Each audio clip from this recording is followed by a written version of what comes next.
All right, welcome to the Knicks Film School postgame show presented by BetUS. The Knicks lose their fourth game of the road trip in Dallas, 129 to 114, a score that is deceiving in probably a couple ways if you didn't watch the game.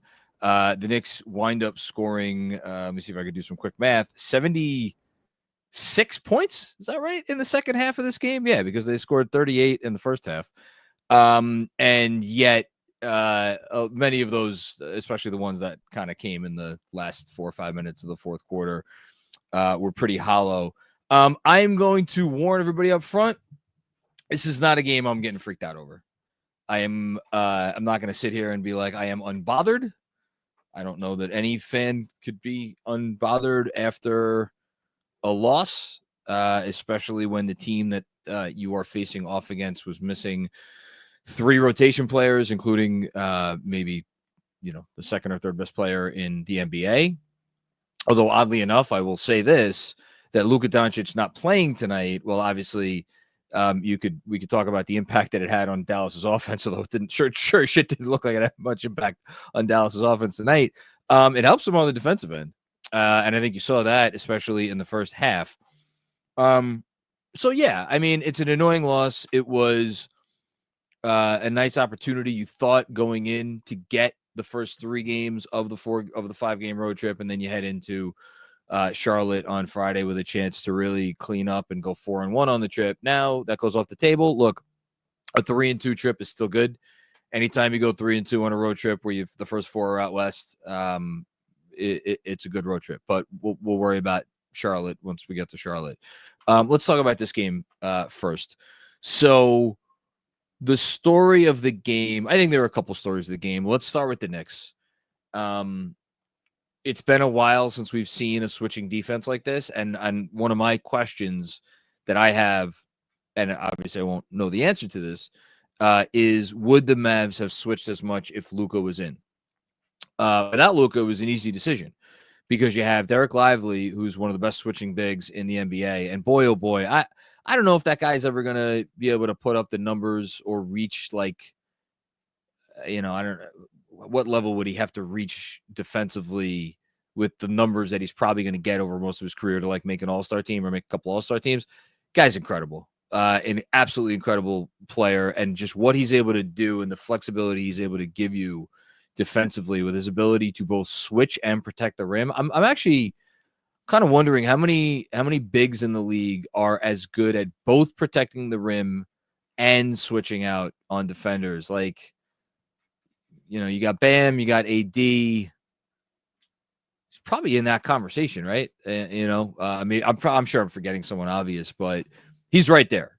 And between him and obviously Najee Marshall, who I know I thought a lot about before the season started, once with the Klay Thompson trade. Well, were they actually better off starting, maybe best off starting Najee Marshall? Or were they better off starting Quentin Grimes? Because Klay Thompson, another guy, like, did it hurt their offense tonight that Klay wasn't in there? It didn't seem like it did. Did it help their defense? Yeah, I would say so. Tonight, you got to start both Najee and Quentin Grimes. Najee's an excellent defender with some size, and Grimes, we know what he could do on defense. I thought he was good tonight. And then PJ Washington goes from being, when Gafford's in there, and I know Gafford, like, still kind of starts occasionally, or did at least at the beginning of the year. PJ Washington goes from being their best defender to their 4th best defender, and then you just got Kyrie, who always, he always gets up to play the Knicks.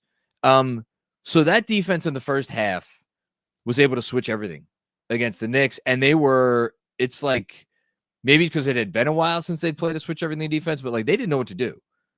And there were possessions where opportunities were there to get Towns the ball against the small, opportunities for Brunson to maybe force the issue again a little bit against the big. And this is, again, why I will slot their offensive struggles in this game and why I'm really unbothered in long term on adjustment period, getting used to stuff. We've seen Brunson now over the last, whatever it's been, 2-3 weeks, turn into one of the best distributors and facilitators in the game. Well, this game called for him to be something different than that. This game called for him to, like, hey, if you're going to switch whoever onto me, yeah, it might be a tough matchup for me, but that might still be our best offense. And it took him, he was excellent all game, to be clear, but you could argue he should have even gone after it more in the first half, or at the very least, made sure that Towns was getting opportunities to go after the switches onto Towns, because that's really, in theory, the biggest mismatch. And yet, we see sometimes that when teams slot smalls on Towns in certain situations, he could go to town. Like we saw a couple possessions in the first half where Dallas had a guy who I frankly had never heard of before on him, and Towns put him in the hoop. But on the other hand, when Towns has someone out there on an island against him and he wants to take that guy off the dribble, doesn't always go as well. So I thought maybe they should have been a little bit more methodical, if you want to say, trying to get Towns engaged on some of those switches. And I also think the fact that, and then you take all that and you throw in the fact that for the second time in 3 games, they could not buy a 3. They ended up shooting, I don't even know what they ended up shooting in the game from 3. They ended up shooting 24% from 3, and that improved. They were 2 of 16 in the first half. So you combine all that switching stuff with you can't hit shots from deep, and you're not getting any calls. And I thought I know the Knicks got to the line a bunch of times, 30 times at the end of the game. Mavs only got there 21. I thought this was a bad whistle tonight. And you know me, I don't complain about the whistle. I thought this was a bad whistle tonight. And I thought they felt like they weren't getting the calls. So when you put all that together, what do you get? You get 38 points in the first half. And you are facing a team that even without Luka Doncic, and now we're going to get to the other story of the game, which is the Mavs couldn't miss. This was one of those nights for Dallas. Am I going to sit here and say that the defense was perfect? Of course not. Anybody could go out right now and go, we watched the tape of that game, and you could find 7 or 8 possessions easily where the Knicks defense did something wrong, and it resulted in a good opportunity, a good shot attempt for Dallas. I am just not grading the Knicks on a scale where I am expecting or even wanting perfection. Those possessions where the Knicks mess up and an open shot happens, that's going to happen every game. This is going to happen every game now in November, and they're going to probably happen every game in March and April and May and June. That's as much a function of anything the Knicks are doing or not doing as the fact that this is the NBA and offenses are sophisticated.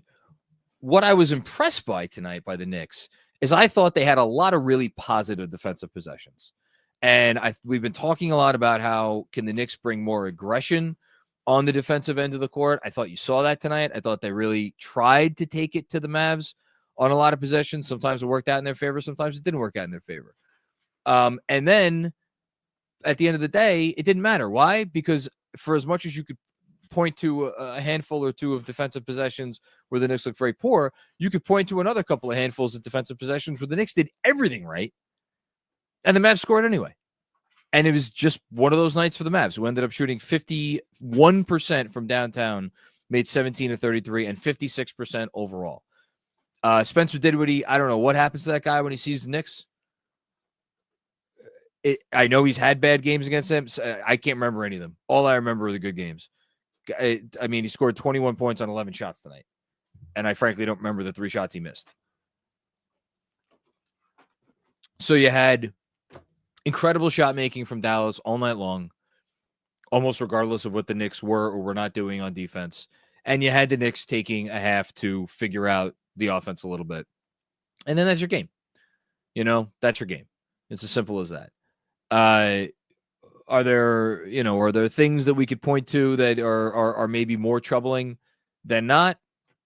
Yeah, sure. Again, to speak of the defense, it's the 2 guys we've been talking about all year. Mikal Bridges, Karl Anthony Towns. If you want to point to some defensive possessions tonight where you're on Towns' end, explain to me how that guy is going to be able to stay on the floor at the 5 against a really good offense. And tonight, even though the Mavs didn't have Luka Doncic, the way they were hitting shots, Spencer did what he was playing the role of Luka Doncic tonight. So that was a really good offense. And honestly, they're such a well-oiled machine. They made the freaking finals last year. So they have some street cred, as it were. So if you want to tell me there were possessions there that are going to make you worried about Towns and his ability to stay on the floor against a defense or against an offense that has a lot of movement, a lot of ball movement, a lot of player movement. Really makes him do some stuff. And like we saw him in space sometimes, didn't go great. We saw him in drop. That didn't look great. I thought that was interesting that they went back to drop tonight after not going with it for a while. So clearly still trying to figure out their way, all that stuff. So that wasn't great. And then, Bridges, that possession at the end, I think it was at the end of the first half, where it's like, and it looked like, I don't even know what it was. It looked like he guessed wrong, and Kyrie just kind of blows by him. Still waiting for the Mikal Bridges. And I know he's been better defensively of late. Not even saying he was terrible in this game. He wasn't. But you're still waiting for that guy who's going to show up and be the level of impact defender that you thought you traded for. And, to say nothing of the fact that, like, I know he went 4-10 from 3 tonight. It's a good sign. Some of those makes. There was a moment, I think it was in the third quarter, where he had a fantastic look from the corner. And it was one of those momentum shots where I forget what the score was, but it was like they were on a little run and he had a chance. And it just, and he was not the only one. I mean, let's just read some stats. OG Anunoby, 3 for 15 from the field. It's funny. I was going to read some other stats, but everybody else scored at will in the fourth quarter, so nobody else's shooting numbers were that bad. I mean, Towns was 7 of 16, but he scored 25 points on 16 shots, so it's tough to complain. Yeah, I mean, even Hart got it going late. Bench didn't really do much tonight, but then again, they didn't play that much. I'm sure people are going to scream about the fact that the starters win until the final buzzer. You want to yell about that? That's fine. But yeah, I mean, Bridges 20 points on 19 shots. That's when you haven't been to the free throw line in a month. It's tough to be super efficient. Even if you are hitting 40% from 3, which he did tonight. But I'm not trying to rag on Bridges or anybody. Even like OG had a bad night. Whatever. That dude's been the most consistent Knick for 17 games. I'm not about to crap on OG Anunoby. He had a bad night. It happens. So yeah, for me, just one of those nights. Again, not to excuse it, not to say it doesn't matter, not to say that all the things that we've been talking about that are issues for this team didn't rear their head in this game. It's all true. But like, whereas I was, even with Utah shooting what they shot from 3 on Saturday, whereas I was really not very happy on Saturday, tonight I'm like, tip your cap. And like, I think this is the first loss where I could be like, all right, I'm not, every loss up until now had something about it that really annoyed you. And I don't know that anything for me tonight, and again, I'm not always the best judge of these things. There's times where I'm not seeing something that other people are seeing, or I'm not, responding to something in the way that other people are responding to it. So I may be missing something here, but this is not something that this is not a loss where I'm going crazy about. I really think that's it. I wish I had more to say about this one, but I just, I don't. I'm sure some stuff will come up as we go through the super chats. Let me do the autograph signature moment of the game. If you would like to get rewarded for all the things you're already doing, being a fan of the Knicks or any other team that you are a fan of, go to Autograph. Download the app. You could enter code KFS when you do. You get to see all of the content that you would usually be consuming, except you get credit for it. And you get to see exclusive stuff from people like me. And I will actually be hosting I think a pregame, and I'm pretty sure I'm doing a halftime, both chat for the Hornets game on Friday. So if you guys are maybe out doing some Black Friday shopping, or and you want to pop in and talk to me for a bit, I will be again on the Autograph app before the game, and I think also during halftime. So go download that and get code KFS. A signature moment of this game, man. That's not easy. I'm gonna take the Mikal Bridges above the break 3 to make it 28-18. That's so sad that that's the signature moment of the game, but it is, because hey, you try to take positives, right? Especially when a guy is struggling and when you are really concerned about a player. And I think there has been a lot of concern about Mikal Bridges early on. When you see some little positives, little slivers of hope, you latch on to them and you appreciate them for what they are, even if it didn't lead to a win on any given night. So Mikal Bridges hitting it above the break three. How about that for my autograph signature moment of the game? Okay. And on that note, I'm curious to see where people are going to be at tonight. People, a lot of times people get a little peeved about stuff that I don't think is, peeve worthy. But well, let's just go ahead and we'll see what we got going on. We start off with Busy. Hold on, Busy. Just pulling something up here. Okay. Hi, Busy. My house smells like pies. I can't wait till tomorrow. Hashtag pre-Thanksgiving fast. What is your favorite pie? Mine is apple with a glass of eggnog. Well, anything with eggnog is delicious. And I don't know if my in-laws have eggnog at their house for tomorrow. Eggnog's okay. I mean, I think of eggnog, I think of Christmas. But if you do eggnog on Thanksgiving, that's all the better. Do I have rum? I think I have like Bacardi rum, but you should use brown rum in eggnog, right? Or I guess it doesn't really matter, right? In any case, my favorite type of pie. Yeah, got to be some. I mean, apple is great. Really anything from Briarmere's. Briarmere's out on the east end of Long Island, which is like 10 minutes from my in-laws, so that's why I get a chance to have those pies more often than I otherwise would. Blueberry crumb from there. It's fantastic. I would say either a really good blueberry crumb or I would go apple crumb. Probably one of those two, I think, would be my choice. I wish I had pie right now, Busy, if I'm being honest. But I don't have any pie. Thank you, Busy. Good seeing you last night. John Leary, what's going on, John? How you doing? Frustrated by Mikal Bridges. I think, and you know me, I'm Mr. Rational. I'm Mr. Even-keeled. I really, especially in recent years, I try to go out of my way not to rag on one guy, make one guy the target, right? Because it's never just one guy. But just it's hard to not be a little frustrated at this point. Let me finish reading your comment. Teams are now leaving him open. Getting to the rim feels rare. Point of attack defense is off. When he's not shooting, you don't feel his impact either. Here's the thing about Bridges. And it's funny because there's a constant source of conversation amongst our little text thread that I have with Benji and Fred and Andrew.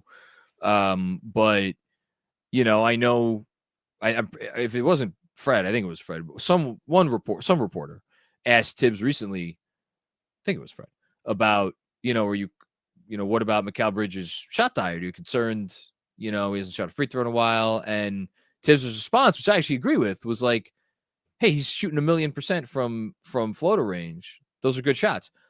Well, those haven't gone in as consistently, And and tonight, like, he had a couple looks early that like didn't go in. So I would push back because I think early on he was making up for the lack of above the break 3-point shooting with obviously the corner 3-point shooting and then those floaters because they were so automatic. And you're like, all right, don't worry, defense will come around, this and that. But when say hi, Sass? When when he's not doing as much inside the arc and the defense continues to be a struggle, and now it feels like he's been a little bit more inconsistent from the corners. When you put all that together, even if the defense has improved a little bit, and I do think it has improved, it's like, man, I've said it many times.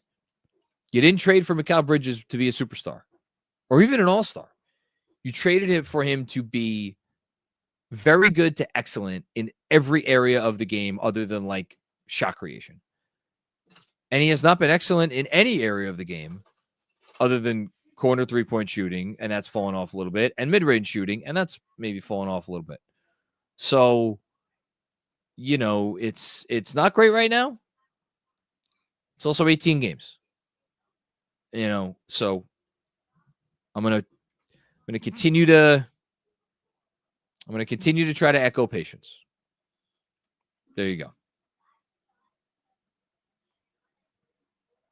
Zach Horowitz, what's going on, Zach? Great to hear from you. Hope you saw my super chat at the end of Denver postgame. I did not see it, and I apologize for that. And I don't know if there's a way for us to retroactively see it. If not, I apologize. I'm sure it was a good one, but let me just keep reading this super chat. How about that? Oh, great. Kev says he has it. I was late and in a better mood. We need an enforcer to change the tone when hoes are allowed to do whatever they want on both ends from the jump. I'm angry. Yeah, I can't join you in this one, Zach. I'm sorry. I'm really not angry at this one. Like the concept of the enforcer in the NBA, I think that kind of went out of vogue like 20 years ago. I don't even know how does that work now? What team has the sort of enforcer that you're talking about? I'm serious. I'm not trying to be a dick or be facetious, but like an enforcer to change the tone. That's what your bench is for. Your bench comes in and gives you a little spark. Like, you know who their enforcer is? Their enforcer's campaign, who comes in and he gets in passing lanes and he skitters around and he gets under people's skin. Like, like the days of I'm trying to think of who used to do it for the Knicks. Think of like the old Pistons bad boys teams or like those old Celtics teams or something. Like someone come in and like knock you around when the other team's making shots. Like those days are done. Besides the fact that the NBA has litigated all that crap out of the sport. Like it's like those guys just don't like it's just like you have OG Anunoby on your team. He's as good an enforcer as you're going to find anywhere in the sport. If teams are making shots and like you got Karl Anthony Towns and Jalen Brunson on defense that you're trying to navigate, as teams are running pick and roll after pick and roll, Anyway, Kev's saying he has your old super chat, so I guess we could read that. Or if you want to read it, Kev, you read it. Yeah, thanks, Zach, for the chat. I caught it last night. He says, MB's 3 looks like Klay Thompson. Can't he just shoot like a mortal? Loved seeing Cat up to task on defense tonight. You saying he's soft motivated him. Hart is becoming an all-time favorite of mine. He said you, but put me in parentheses as well. Not meaning me, but me, him. Got it. But, yeah. Well, I'm sorry you're not in a better mood tonight, Zach, but I mean this when I say I would not lose sleep over this one. Thank you for both super chats. Ben Kim Gervey, no pardoning this turkey. Oy vey. Happy Thanksgiving. Happy Thanksgiving to you, Ben. Happy Thanksgiving to you. Yeah, that was a turkey, all right. That was a turkey. Russ Guberman. Oh, my goodness. I'm afraid already. Though labeled as not cogent last time, I repeat, this team has a speed athleticism deficit and will continue to struggle with young, feisty teams. Okay. How do we do this? So let's go through the roster. Okay. You have your tent poles of your team offensively and the guys who are both going to make the All-Star team and who I think Jason Kidd called them the best pick and roll combination in the league. The data says they're the best pick and roll combination in the league. I mean, just look at any numbers. Like, they're awesome. The Knicks are trying to win a championship based around these two players. They went into tonight as statistically the greatest offense in NBA history. It's because of those two guys. It's the foundation of everything. So those are your 10 poles of your organization. OG Anunoby, most athletic, like versatile defender in the sport. Are you complaining about him? Josh Hart. Is Josh Hart not fast enough or athletic enough for you? What? Mikal Bridges. Mikal Bridges has not been fast or athletic enough. That's a problem. We've all joined the club. We've all acknowledged that that's a problem and he needs to be better. Okay? The guy they traded for is plenty fast enough and plenty athletic enough. And then you go to the bench. Deuce Pride. I think that guy's pretty fast and athletic. Precious Achiuwa, when he gets back out there, I'd say he's pretty fleet of foot for a big man. He's pretty athletic. Campaign, dude comes in there and flies all the fuck around the court whenever he's in there. He's an Energizer Bunny. So he's pretty fast and athletic. And God, I got to tell you, even Jericho Sims, when he's sliding his feet and switching on defense and hedging and recovering and all that stuff, so these little catchphrases that somehow, I don't know what media company implanted in fans' heads. And when I say fans, of course, I mean Steve Mills.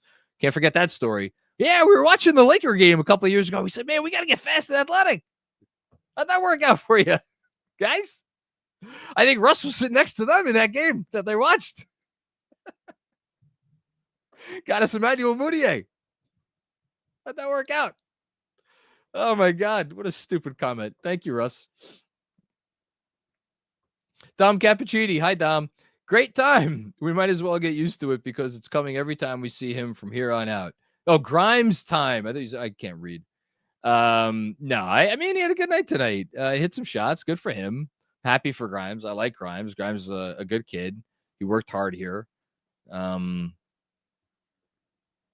can't say I have seller's remorse, but he's a good little player. And I think and more importantly, I think he fits absolutely beautifully on that team. My daughter is sneaking around behind me. Yeah, it's a great situation for him to be in. I mean, what better situation could there be than a situation when you have Kyrie Irving and Luka Doncic getting you the ball, and then after you get the ball, if someone has a hard closeout on you, the lane's probably going to be open because the defense is so petrified of all the other players on the court. So yeah, it's a great situation for Quentin Grimes, and happy for him. Anthony Sixto, what's going on, Anthony? In the Mikal figures it out camp, or you're in the Mikal figures it out camp, yeah. But he needs to chill with the stare downs after a midi down 20. They need to toughen off mentally when the games start flat. I think you got some good stuff to chew on there, Anthony. And it's funny, you talked about, I don't know if the mental part of the comment refers specifically to Mikal. I don't think you meant it to. For me, I, at this point, have no choice but to think that there is an above the neck thing going on with Mikal Bridges, because we haven't heard any injury reported. And he knows what he was traded for, and he knows where he's playing now, and he knows what the excitement level was for fans all over the place. And I have to think all of it is impacting him. And I don't know that Mikal Bridges, some guys take to New York right away. Josh Hart. Has anyone ever taken to the Knicks to being a New York athlete quicker than Josh Hart? Not everybody's like that. Randy Johnson comes to mind. Remember that disaster? So I don't know. Maybe Mikal, and maybe the little celebration is his way of kind of I don't know what it is. I don't know. It's his response to what's going on. I have no idea. But if I'd be lying if I was sitting here and be like, yeah, it doesn't bother. No, it's no, that's not great. So, and then in terms of the team toughening. I got there. Toughening up mentally when games start flat. I actually thought the way that game was going, I literally wrote down on my notes at in the start of the second quarter, everything that could go wrong is going wrong.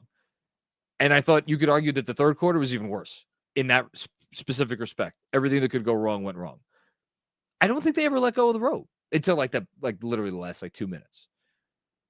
So I'll push back on that comment. Although I also don't think it's unfair at all. So yeah. Thanks, Anthony. Spicy Sham. What's up, Spicy Sham?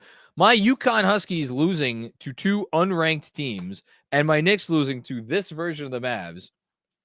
It's been a stressful week. Well, I'm sorry about that, but this is a very good Mavs team. And the thing that I will give the Mavs, and I know they played, I'm going to actually have to look up the kid's name now. Hold on. Gortman. What's his first name? Jazian? Jazian. Let's go with Jazian. I like Jazian. Jazian's a nice name. Jazian Gortman. Yeah, Jazian Gortman's not an NBA player. He played 2 minutes. Dwight Howell's best days are behind him. He played 7 minutes. But, like, the thing about this Mavs team, they are legitimately deep. To be without 3, obviously their superstar, a starter, and then another big-time rotation player in Gafford, to be able to throw out that starting 5 and then bring Kleber and Dinwiddie and Jaden Hardy, who Jaden Hardy didn't even do much tonight. I think Hardy's awesome. That's really legit. And there's a lot of, I really don't know that there's many teams in the league that can offer that kind of legitimate depth. So I wouldn't get too bummed out about this version of the Mavs part of it. Admitting that it's always like when you lose to the Mavs and they don't have Luka, like you feel terrible about yourself. And yet, you know what they are now without Luka this season? 4-1. And they should have been 5-0. And the loss that they had against the Miami Heat that prevented them from being 5-0 without Luka, the only reason they lost that game was because Kyrie Irving missed a free throw with 8 seconds left. Otherwise, they'd be 5-0. So, like, we could give the Mavs some credit for doing what they do without Luka. Thanks, Spicy Sham. Another one with Spicy Sham. The Mavs box scores have me sick to my stomach. Because Kyrie and Dinwiddie? Yeah. It's annoying. Or maybe Grimes. I don't know. A lot of people don't like it when players that used to play for the team come back and do good things against them, which I don't blame anybody for that. Thanks, Spicy Sham. Sorry about your Huskies. Dom Cappuccini, what's going on, Dom? Sorry, not going into Thanksgiving with a W. I wanted one just as much as you did. Unhappy, mostly unbothered. Sounds like me. They should recover these next 2 games. I see our offense's Achilles heel. Switch everything scheme with rim protection. Knicks have to hit their threes against this type. Very, very, very, very difficult.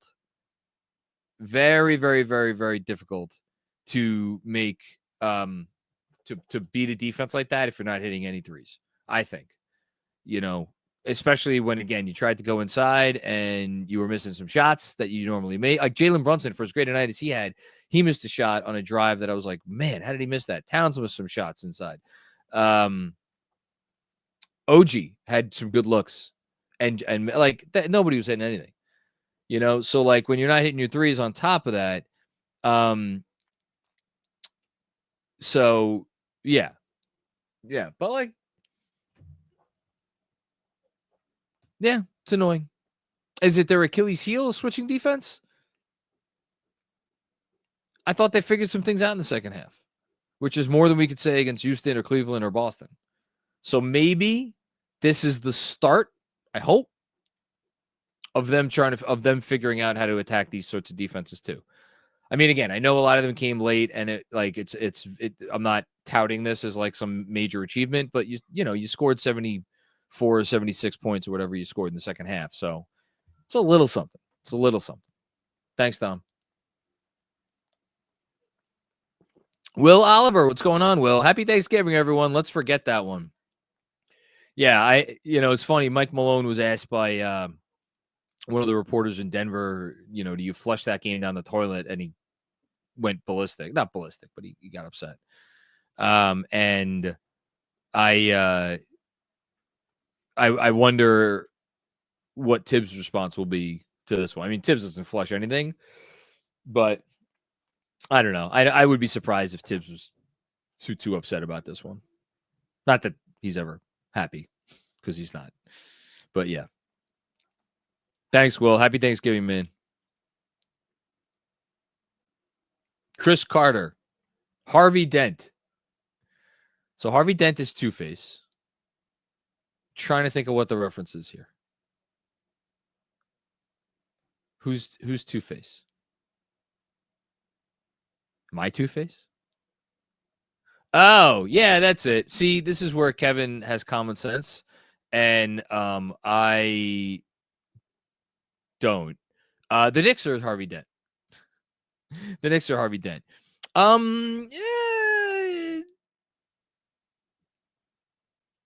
I'm gonna more to play devil's advocate than anything else. I'm gonna push back. Here's where I'm gonna push back, Chris. Bear with me here. I get it in terms of the shot making, Utah to Denver to. If you want to say that, then yes, absolutely. They've been Harvey Dent this week, the last 3 games. I think we've seen enough from the offense to feel pretty good about, like, they're not hot. They're not hot and cold. They're not Harvey Dent on offense. And again, I defensively, you know what the difference was? Honestly, can I be honest with you? You know what the difference was between Denver and tonight? I don't think it was defensive effort. I don't even really think it was defensive execution. I think one team hit some tough shots and another team missed some easy shots. And I think that Denver team is a much better matchup for the Knicks, even with Jokic, than this Mavs team was, with what they're able to do, and how they fly around and just, yeah. So probably a hot take, but that's what I'll go with it. Thanks, Chris. Kevin Danishevsky, what's going on, Kev? How are you, man? Didn't expect a win going in. Yeah, you had a bad feeling going in? I didn't have a great feeling going in either. I don't know that I expected a loss, but I just didn't have a great feeling. Thought they mostly played fine, Dallas, and they would have made a game. And they would have made a game if not for Dinwiddie. Please take threes when down big.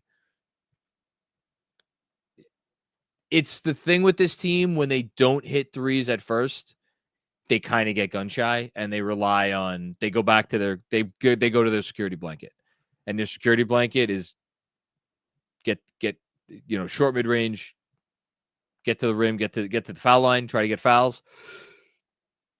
Do they need to get over that?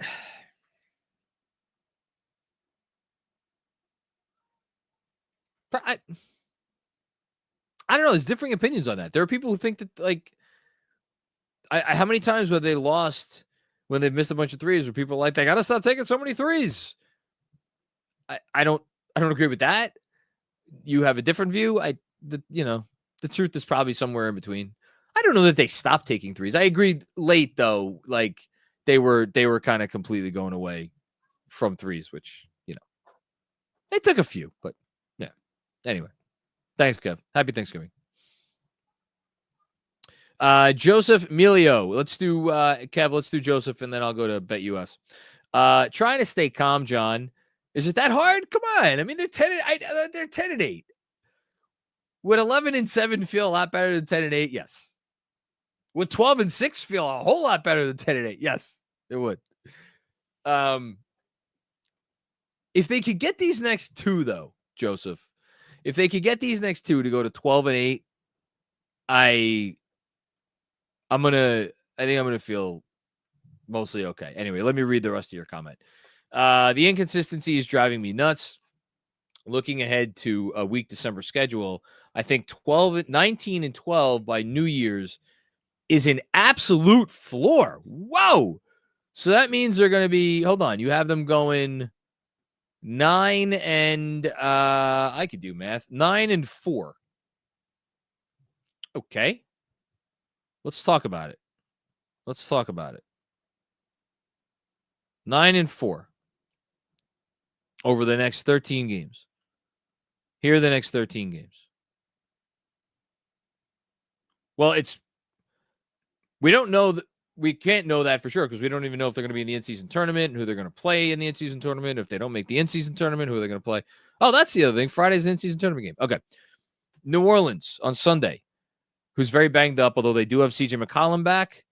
Still have Brandon Ingram, so you don't want to take that game for granted. I should start by saying at Charlotte, New Orleans at home, Orlando on to probably again. Hopefully, it'll be a game for the right to get into the NBA Cup. Orlando is going to be a tough game, but it's at home. Charlotte at home, Detroit at home. Very feisty Detroit team. So that's 1, 2, 3, 4, 5. At Toronto, the Toronto RJ Barretts. That's 6 games. At Minnesota, at New Orleans. So you're getting probably pretty lucky with when you're playing New Orleans here. Toronto at home. San Antonio at home. At Orlando. At Washington. At Washington. So those are your 13 games.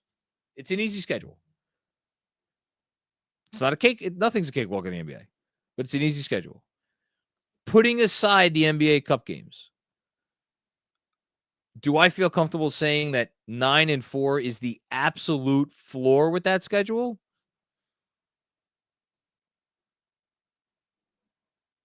I mean, if you're saying absolute floor of what you would be happy with,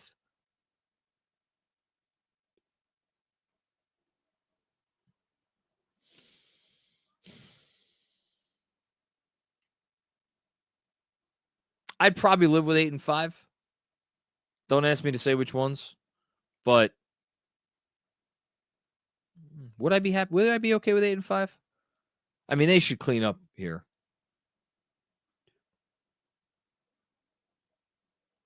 You know what, Joseph? I think you're right.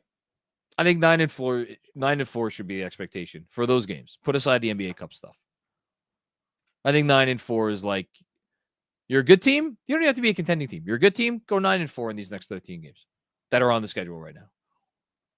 I think that's fair. Not saying they will, but I think that's a fair expectation. And if you go 8-5, you're like, eh. But no, it's again, the goal is to round into contending form by the playoffs. Because right now, with the inconsistency that you're talking about, they're not a contending team. They're just not. Goal is to get there. Thank you, Joseph. Kevin O. Patterson. What's going on, Kev? Happy Thanksgiving, John. Happy Thanksgiving to you, Kev. Being we're now nearing Tibbs' favorite 20-game mark, what personnel strategy decisions do you think might be on the horizon? Well, the first personnel change I think might be on the horizon is Precious Achiuwa coming back. Putting that aside, and again, that even opens up another question. It's if he comes back, does Sims still play or does Sims not play? Do they go to 9 men? Do they stick with 8? That's a significant question for me. I would, putting that aside, because I've flip-flopped on that. I've thought they're going to go to 9 and Sims will keep playing. And then there are times where I'm like, no, they're going to stick with 8 and Precious is just going to play. I think the two biggest questions for me are, and this is specific to Precious, are we going to start to see some minutes with Towns and another big, the big being Precious? I think that's possible. I don't know if I'd say it's likely. I'd probably go with possible more than likely. And to go to what Benji talked about on the recent pod, do we see this team try to start to switch a little bit more? My gut is no, only because I think we are seeing the faint traces, ever so faint traces of progress on defense. And I understand I'm saying that about a team that just gave up 129 points to the Dallas Mavericks without Luka Doncic or Klay Thompson, and probably fell another spot in the league rankings if I had to guess, defensive rating wise. But I'll look that up right now. Anyway, so yeah, we'll see. All right, I think we got one more question, then we're doing. We'll take a quick break. Robert W. Cross, first time, long time. It's your boy John. Hi, Robert. Benji is right about defensive switching. You need it sooner rather than later. It's necessary to be part of our scheming. Yeah, I mean, it's necessary to try. I agree with Benji that to not try it would be, irresponsible. I agree you try it. The notion that switching is the answer for them as a thing to do, like all the time or even most of the time, I think that's not going to be your be all end all, because again, they already switch a bunch of stuff. What we're talking about here specifically, to be very clear, is switching it's not about switching the matchups you're okay with switching. It's about switching the matchups you aren't okay switching and becoming okay with those switches. So it's, Jalen Brunson is now on, who are they playing on Friday? Charlotte. Brandon Miller. Jalen Brunson's on Brandon Miller. Now, Charlotte is not the sort of team that you need to switch everything against, but like against the better offenses who have dangerous guys at every position. Oh, it's Jalen Brunson on Jason Tatum. Oh, that's fine. Or, it's Karl Anthony Towns on Donovan Mitchell. Oh, that's fine. And if that's your game plan, if that becomes part of your game plan and you're cool with it, then that's what teams are going to do. And they're going to invoke that. And you got to be ready for that. And that opens up a whole host of pain, potentially. So I think there's a reason why he has not gone to it yet and why he has really not switched since he's been coach of this team. All that said, try it out. Give it a shot. But I think they're making progress. I do. And I think they'd make even more progress if Mikal looked like Mikal. Okay.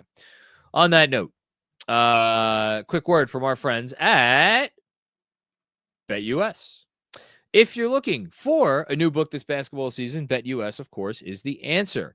You could get the fastest payouts in the industry by using promo code YouTube150. You see it right there on your screen. Get 150% bonus on your first deposit, as well as 125% on your next two, up to $2,000. 24/7 personalized service every day of the year. Live wagering on all major games, the best betting variety. There's, of course, a BetUS link in the description below. And you can get 10% back on your net losses twice a year, along with your personal account manager. If you use the promo code, once again, YouTube150, you could receive 150% bonus on your first deposit, as well as 125% bonus in your next two deposits up to $2,000. Remember that gambling involves risks, and only gamble with funds you can afford to lose. All forms of betting carry financial risk, and it's down to you to make bets with or without the assistance of the information provided. Okie doke.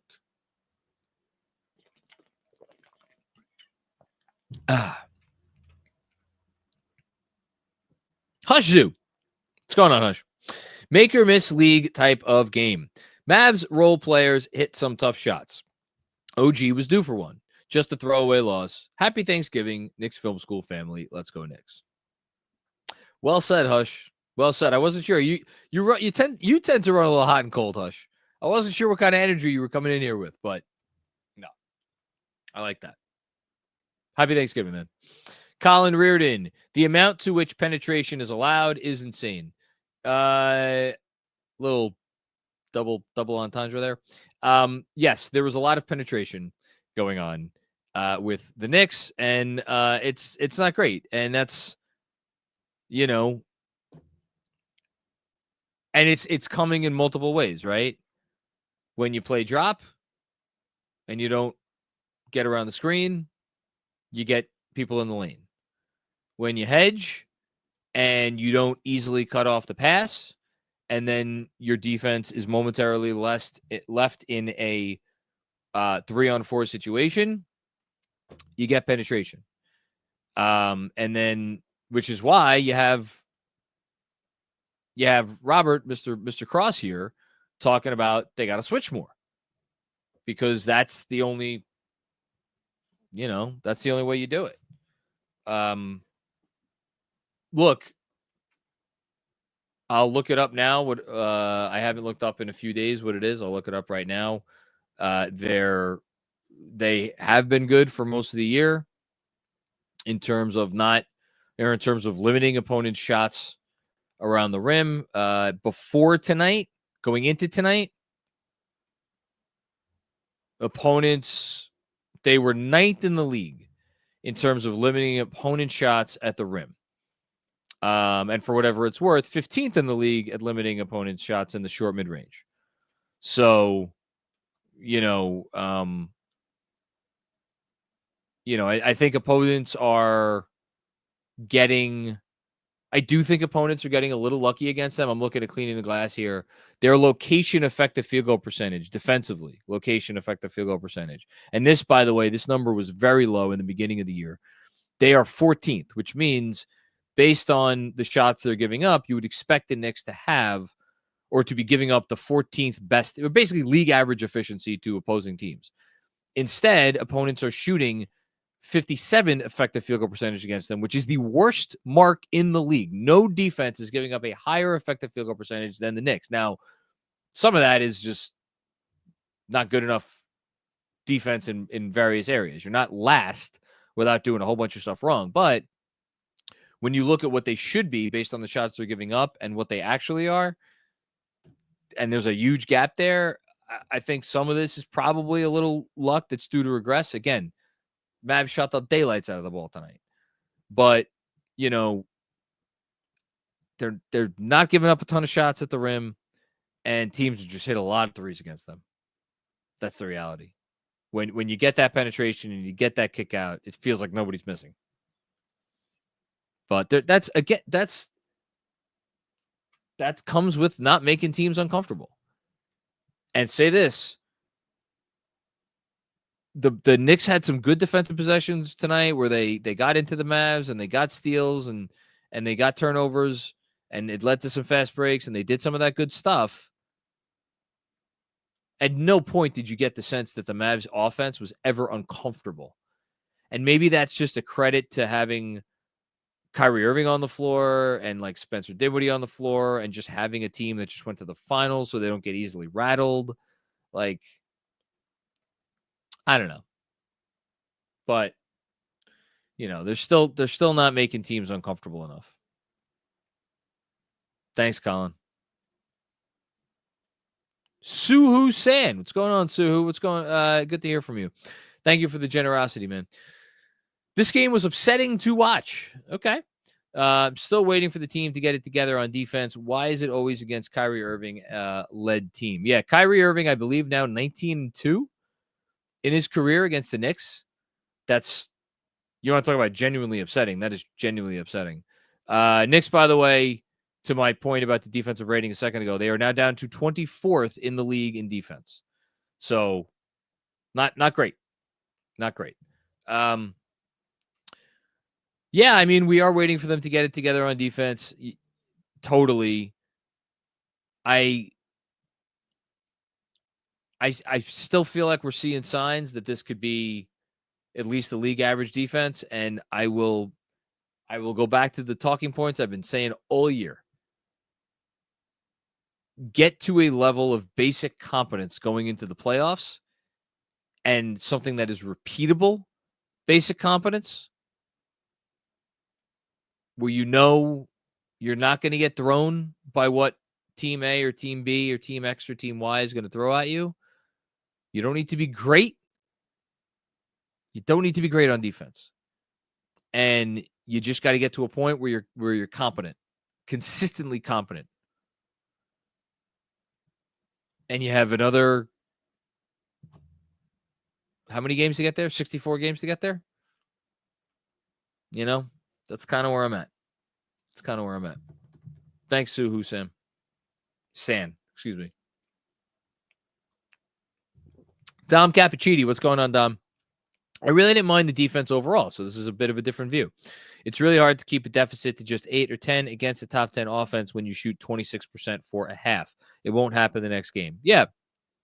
Again, shot making, you rarely see this level of shot making, and you rarely see, especially with this Knicks team, that level of shot missing over an entire half. Again, they were 2 for 16 from 3 in the first half. Now, were they great looks? I thought they got much better looks in the Utah game. I'll say this. I thought a lot of their first half 3-point looks were the result of them being a little rattled by the switching defense, and they're like, all right, I guess this is the best shot we got. Now, have they still hit a lot of the shots that they missed in the first half? Yeah. And the second half, for that matter. But, give the Mavs a ton of credit. Give the Mavs a ton of credit. They are good, and they are deep, and they are well coached, and they knew what they were doing tonight. Thanks, Tom. Sean with a W. Last year's team could get stops. This team, ... Come on, Sean. Last year's team could get stops. They could, at times. There also were a lot of times they didn't.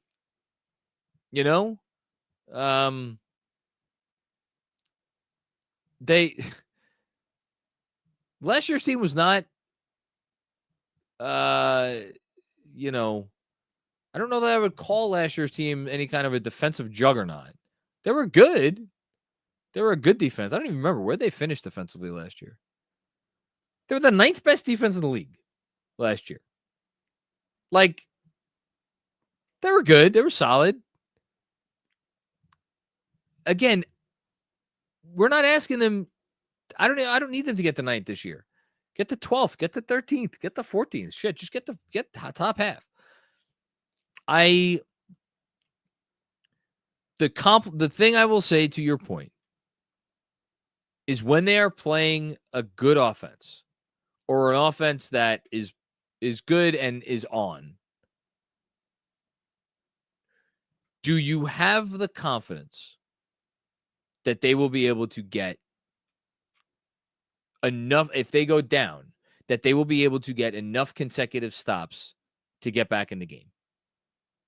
And the answer to that question is no. Right now, we do not have that confidence. And that's a problem. And that right there, that's why they are not, as they are playing right now, that is why this is not a contender. Can they get there? Can they get there? I say yes. Thank you, Sean. Have a happy Thanksgiving. Kevin with another one. Small thing. I want to point out that one of McCall's threes was a heave. The other, a grenade. I actually thought he was generally all right tonight, even on defense. One was a heave. Good call by you. I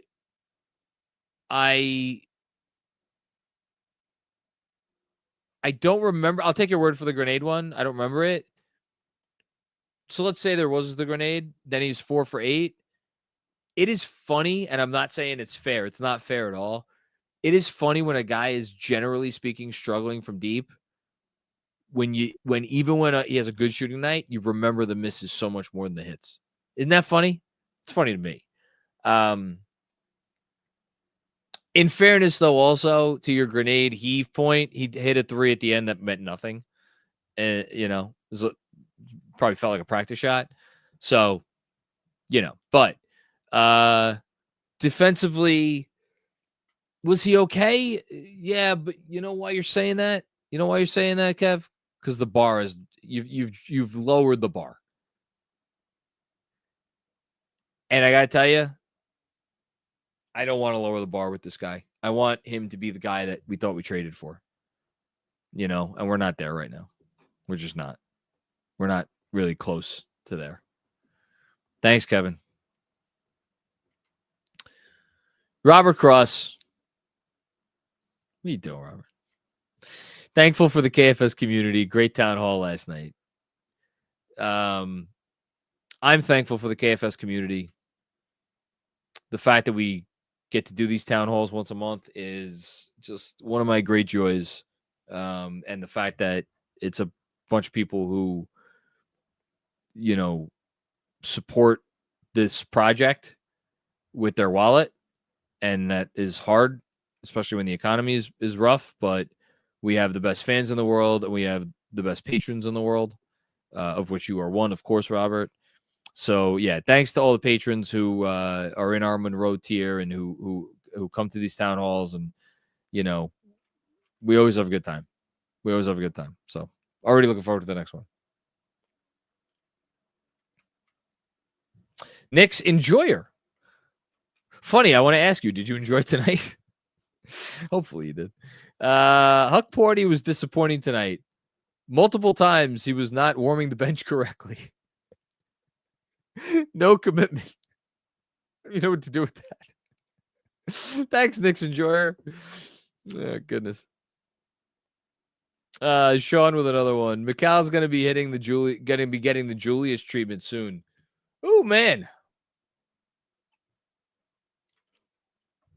I had to take a sip of my frosty beverage before I delve into this one. I don't know. I feel like that's an invitation to open up a can of worms, and I kind of want to be old Cap there on the bench. Nope.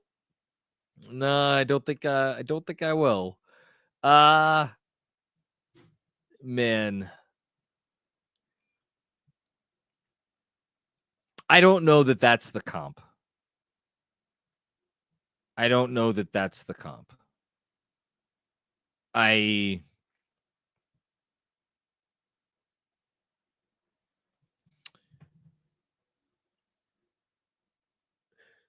The Bridges thing is so interesting because I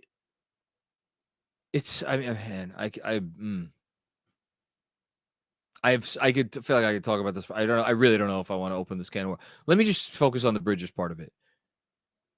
It's this very bizarre dichotomy where you have an unquestioned overpay. The biggest Mikal Bridges fan in the world. Whoever you could have thought Mikal Bridges was gonna come in here and be Scottie Pippen to Jalen Brunson's Michael Jordan. Whatever. Even then, you'd be like, this is the price you paid for a guy who's never made an all-star team. He's this many years old. He doesn't, quote unquote, create offense. It's an overpay. Again, so you have that. But on the flip side, there was even the people that were like, this is an overpay. Were like, and yet you couldn't get too mad because you overpaid for, you overpaid for at worst I don't know. This is the best comp. Like a filet mignon from Ruth's Chris. And I don't mean to disparage Ruth's Chris, but like, is Ruth's Chris a top tier steakhouse? Is it, the sorts of, no, it's a chain restaurant, but it's an elite chain restaurant. And doesn't matter. Chef could be having a bad night. Can't fuck up filet mignon. And so it's like, oh man, did I just pay $65 for that filet mignon? Was it really worth it? No. But goddamn, it was good. And that was solid. I'd be very happy with that piece of meat any day of the week. And that's what you thought you were getting. So you had this weird double thing here. And so now you've had this start to the season. But people don't get mad out of the blue. People need a reason to get mad. And while everybody is frustrated with Mikal, I don't know that there is anything for people to latch on to for the anger part of it. Because is he out there dogging it? No, he's not out there dogging it. I mean, you could, and this is where it may border into Julius territory. It's like, man, you haven't been to the fucking free throw line in a month. Go draw some contact. Are you afraid to get hit? Are you afraid to mix it up? I don't think we're there yet because I don't know that any of that is justified yet. But we're maybe getting there. But like, nobody questions the guy's work ethic. Nobody questions the guy's how much he cares about winning. Like all that stuff. Like, and you can't even. It's hard to get mad at the front office because of what I just said before. It's like you were trading for this thing that like the floor was so high. You thought you were trading for this super high floor, even if we could all question the ceiling and the opportunity cost and the long term, if things went sideways. But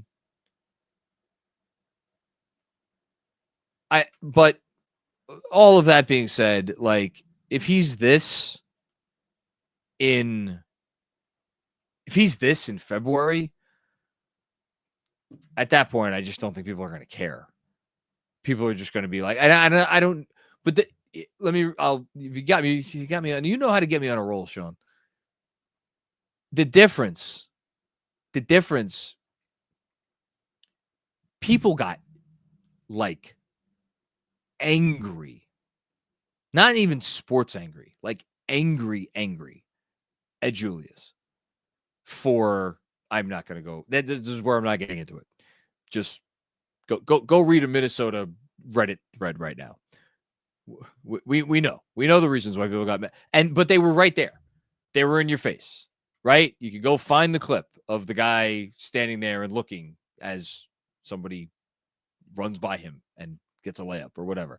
Like that, there was so much of that shit. And then when you add in some of the off-court stuff and like the stuff over the years and the questions about like, will we ever win with the guy who plays offense this way and yada, yada, yada. There was just so much. It was so much baggage. And it started off on that awful 2019-20 season. And it's just like there were so many people who just were never in his quarter. They just reverted back anytime there was a chance to revert back to kill the guy. I don't like none of that stuff is there with Bridges. And I don't know that any of that stuff is going to be there with Bridges. So when you say the Julius treatment, I that was a unique thing, man. That was a unique thing, and I think this Bridges thing is a unique thing. But I don't know. We'll see. We'll see how it turns out. Actually no. I hope we don't see how it turns out because I hope he turns it around like Friday. That's what I hope. Anyway, okay. Let's do the Out of Town Scoreboard presented by our friends at T-Squared Social. Hey, if you're looking for a place to grab a beer, grab a app, grab a meal, have a nice cocktail. They have cocktails on draft. Basically, just anything you want in a bar setting, in a sports bar setting, I need a fun night out and play some duckpin bowling and hit some golf balls setting. Go to T-Squared Social. They have quite literally everything you could want in a sports bar. And best of all, you get a free draft beer when you tell them that KFS sent you. You know T-Squared. It's located on 42nd Street, right down the block from Grand Central Station. And if you want to learn more about them, you can go to tsquaredsocial.com. You can learn about club memberships, trivia nights, sports leagues, and much more. So, our out-of-town scoreboard. Pull up the old... I think we got a lot of games tonight in the NBA. So, we're going to go through these rather quick. I am just going to go in the order in which they were played. So, actually, I don't know if I'm going in the order that they were played. I'm going from the bottom up. So, Lakers get back on track against the Spurs. They are 11-7. Spurs still over 500. Good job by them. The Raptors destroyed the Pelicans, who are now 4-15. Not going great. I mentioned before that the Pelicans were starting to get healthy. They do have CJ McCollum, DeJounte Murray. They do not have Brandon Ingram. They did not have Brandon Ingram tonight. Also, no Trey Murphy. Not great for the Pelicans. The Knicks better take care of business when they play the Pelicans soon. And RJ Barrett in that game. Did RJ play? Oh, yeah, he played. He was 8 for 15, 22 points, 11 assists. Another big assist game, 8 rebounds. Good game by RJ. Very good game by RJ. Good job by you, man. Okay. Kings upended the Wolves. Probably the most notable result of the night. The Timberwolves were, I wouldn't say in command of that game in the fourth quarter, but they definitely had a lead, and they evaporated into a puddle of something down the stretch, and they were outscored ultimately in the fourth quarter, 34-18. They are now 8-10 on the season. If you are a Knicks fan and you are feeling a little distressed right now, go check out a Minnesota Reddit thread. Grizzlies upended the Pistons. The Wizards lost their something-teenth game in a row, 121-96 to the Clippers. It's such a shame. Such a shame the 76ers dropped another game. This one in overtime, they were kind of lucky to get it into overtime because it was kind of a questionable foul call on Tyrese Maxey late in regulation. He made all 3 free throws because he was fouled on the 3.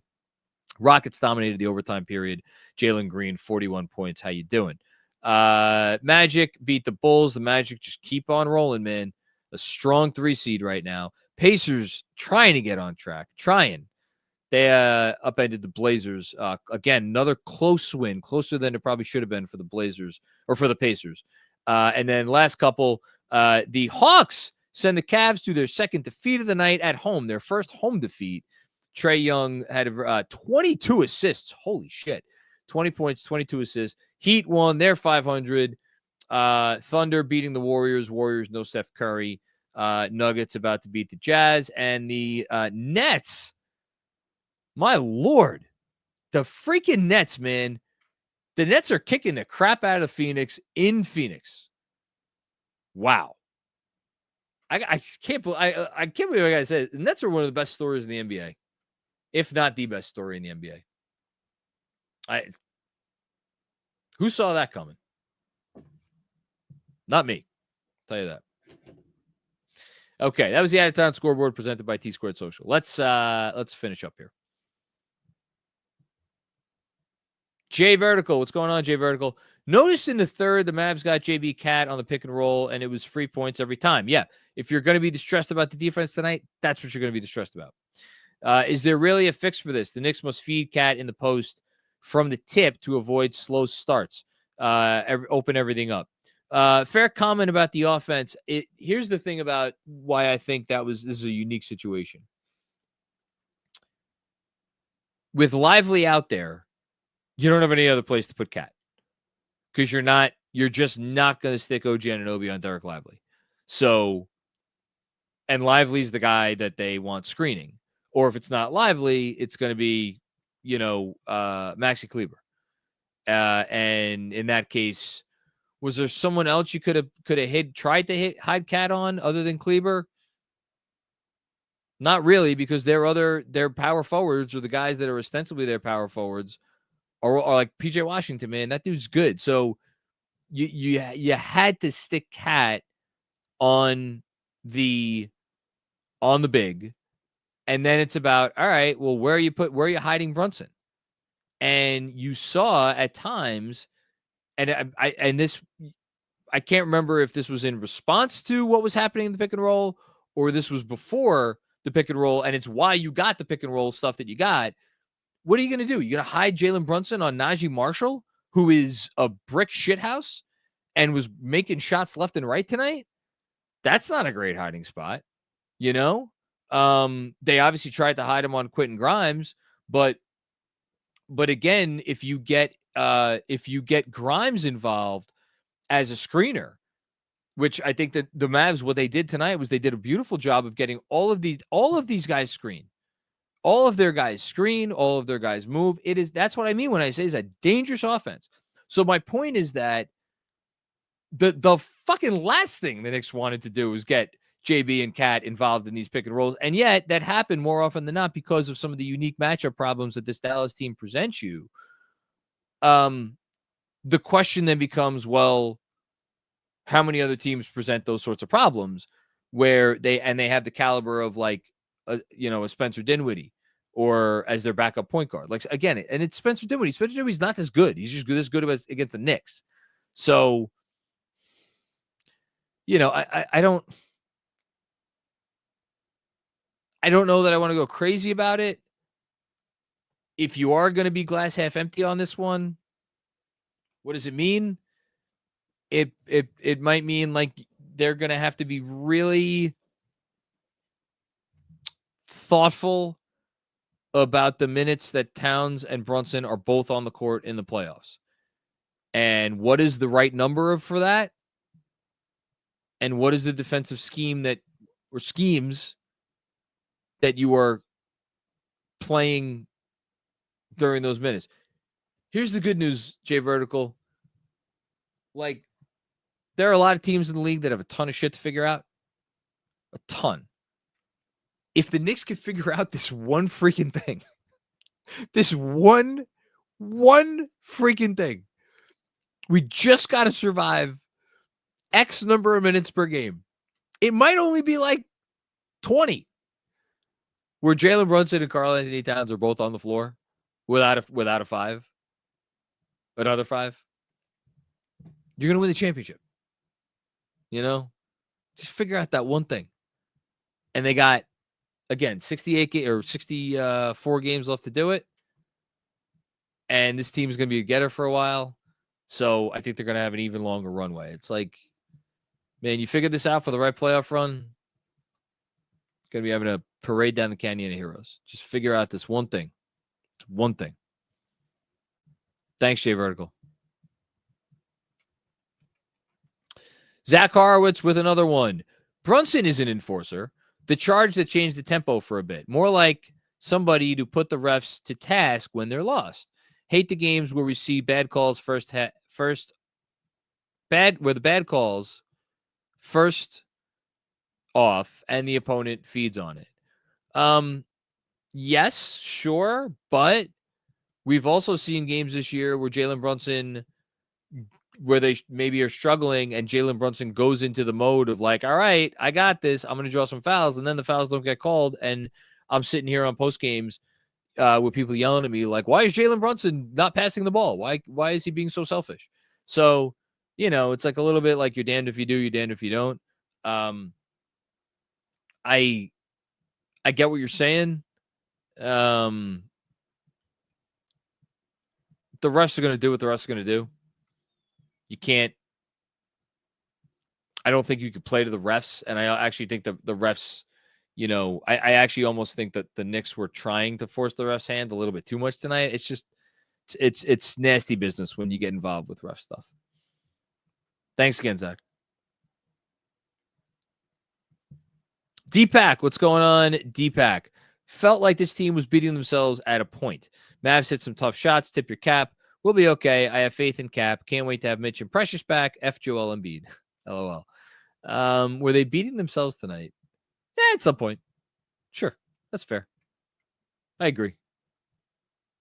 Not the whole night, but some points. Thanks, Deepak. Robert W. Cross. Hello, Robert. First time, long time. It's your boy, John. Sims is playing too well defensively to pull him from the rotation, in my opinion. Well, I'm going to gently push back, Robert, and say that I don't know that Sims I agree he's playing very well. I do not know that I would say that he is playing so well, so consistently, that you cannot pull him from the rotation. I actually am going to say that that's not, I do not share that opinion with you. I think he's playing very much better. I think he's playing pretty well in overall. The notion that we should be apoplectic if Precious is back and Jericho Sims does not get off the bench, I can't quite get there. Can't quite get there. Thanks, Robert. Robert with another one. First time, long time. It's your boy, John. I would rather have Ruth Chris Fillet than Mikal Bridges. My intuition tells me that Deuce plays a bigger role in the new year. I love you. No, I love you too, Robert. And I hope you have a happy Thanksgiving. I mean, well, look, if that's your intuition, I would think that one of the things that would be informing your intuition is that this coach does not give a fuck. I think Like, he doesn't care how many picks they gave up for Mikal Bridges. If he doesn't think Mikal Bridges is giving him the best chance to win, he's not going to play Mikal Bridges as many minutes. You know, if he feels like he has a viable alternative option, and Deuce McBride's a pretty good basketball player. So, you know, we'll see. We'll see. It's not great right now. It's not great. Thanks, Robert. CC Kirby, what's going on, CC? I know tonight was a rough one, but this Thanksgiving, let's be thankful that we're not on the Minnesota end of this trade so far. Been a rough year for Dante. It's been I think things in Minnesota right now are, I don't know if they've gotten ugly yet. I don't know that in that market, things could really get ugly. But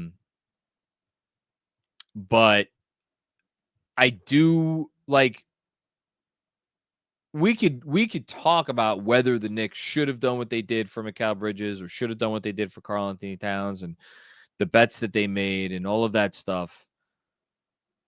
You get it. Like, they went for it. They saw an opportunity and they went for it. And were their decisions to quote unquote go for it in the ways that they did influenced by two things that were out of their control? Number one, Isaiah Hartenstein leaving in free agency. Number two, Mitchell Robinson not being available.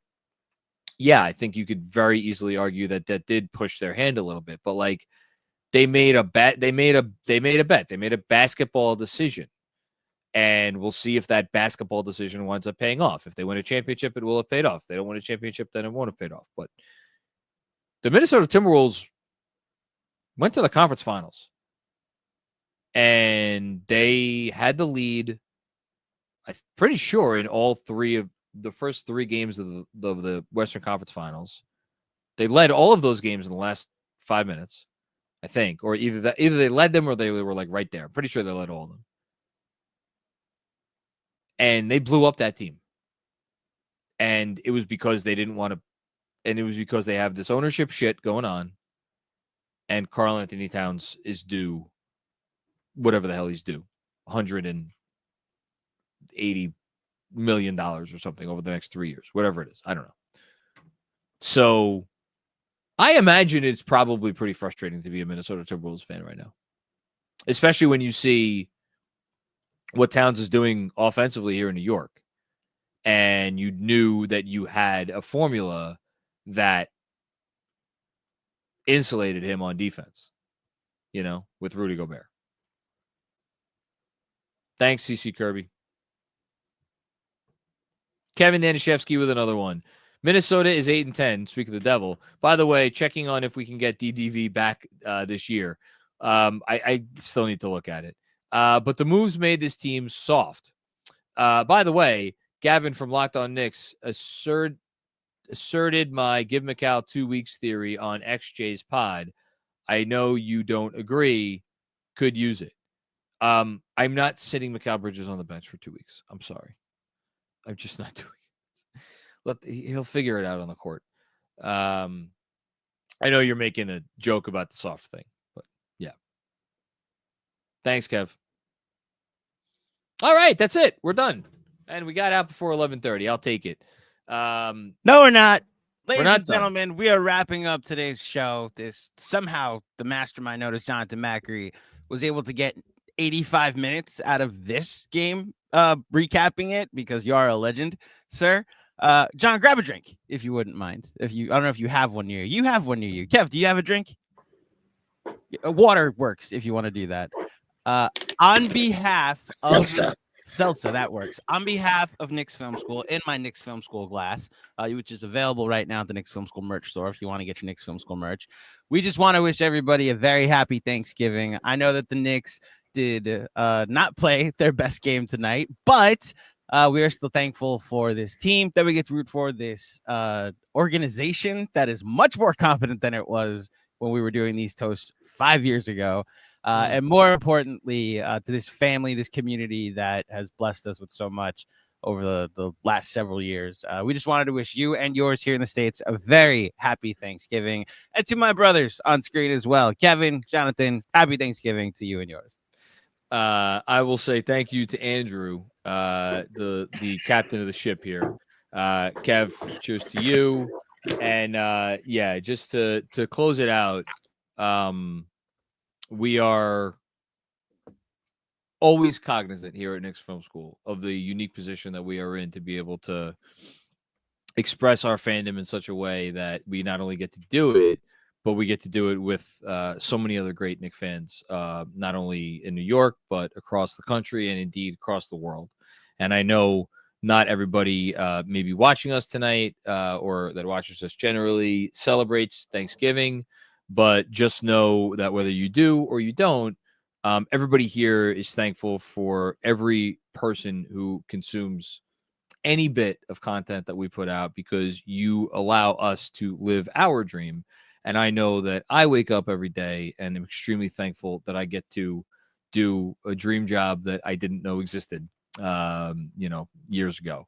So thank you, everybody. And we will, as usual, be back with more fun and games before you know it. Pre-game pod dropping midnight tomorrow Here we night. So Thanksgiving into Black Friday, there will be a pregame pod, not live or anything because there won't be questions taken, but it's already been recorded. Was hoping the Knicks could get a win, so the vibes would be much different when people tune in for that podcast. Woke up it very early to record it, and then the Knicks decided to lay this stinker. So thank you for that. But yes, James Plowright of SI Hornets, so Sports Illustrated's Hornets section. He's got a Hornets podcast. He's from across the pond, so you get to enjoy a wonderful accent as you listen to this pod as well. But yeah, he and I talked a little bit about the Hornets and LaMelo Ball and the very fun experience that has been this year. And it'll be dropping on your podcast feeds and on this YouTube channel midnight on Friday morning. Sounds good to me. Everybody have a great Thanksgiving to you and yours. Happy, healthy, the whole thing. Enjoy your pie, and we'll talk to you soon. Peace out.